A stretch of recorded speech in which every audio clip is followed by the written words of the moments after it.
कुछ शेर सुनने वाले हैं, कुछ उनकी दाद है, शायर की कुल मिला के यही जायदाद है। तो हमारे अगले नौजवान शायर जनाब बाबर अली बाबर से गुजारिश है कि वो स्टेज पर आएं और अपना कलाम। कुछ सवालात मैं पूछूंगा तेरे बारे में, कुछ सवालात मैं पूछूंगा तेरे बारे में, कुछ सवालात तेरे होंठ के दिल पर होंगे।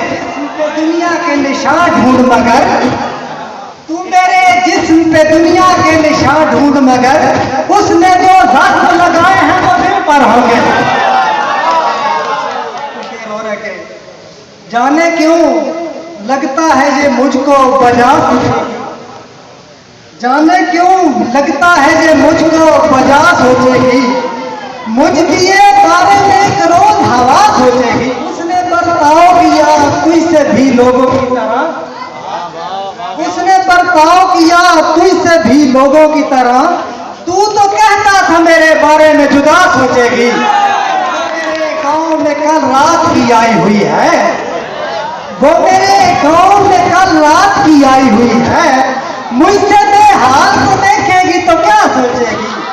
अफसाने का किरदार बना था पहले, इश्क अफसाने का किरदार बना था पहले, वो अदू बाद में और यार बना था पहले। तो मेरे शहर के अच्छे लोगों, मुझको पहचानो मेरे शहर के अच्छे लोगों, मैं इसी शहर का सरदार बना था पहले। दार पे लटका दिया उस जालिम ने, बाद में दार पे लटका दिया उस जालिम ने, मैं मोहब्बत का तरफदार बना था। मेरे साथ जो करता है मोहब्बत बाबर, अब मेरे साथ जो करता है मोहब्बत बाबर, दिल का वो बायसे आज़ार बना था पहले।